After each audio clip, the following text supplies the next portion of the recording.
미국에서 코로나로 인한 하루 사망자가 처음으로 4천 명을 넘어서 또다시 사상 최고치를 기록했습니다.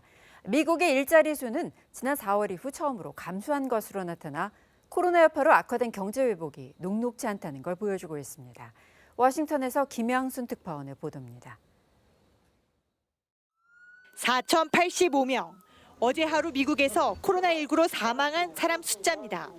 크리스마스와 새해를 지나며 지난 2주 동안 사망자 수가 치솟더니 코로나 대유행 이후 처음으로 4천 명을 넘어선 겁니다.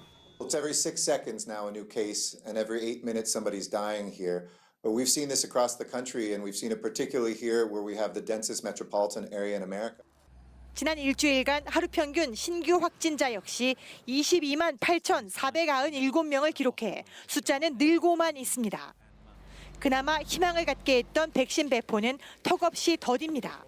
지난해 말까지 2천만 명 접종이 목표였지만 아직도 이 목표치의 3분의 1에도 못 미친 상태입니다.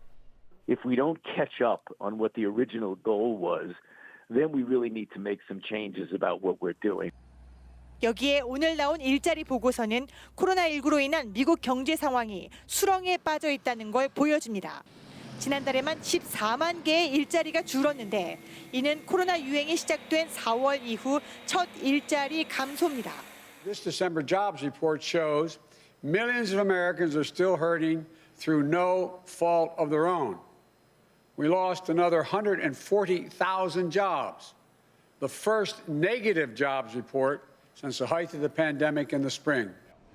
실업률은 6.7%로 지난달과 변동이 없지만 코로나 이후 장기 실업자에 지난달 요식업 등에서 일어난 대량 해고를 감안하면 실업자 수는 더 늘어날 것으로 보입니다. 코로나19 이전과 비교하면 미국에서는 1,000만 개의 일자리가 줄어들었습니다. 이는 지난 2009년 금융위기 당시 일자리 감소의 2배, 1939년 관련 통계가 집계된 이후 최대치입니다. 워싱턴에서 KBS 뉴스 김양순입니다.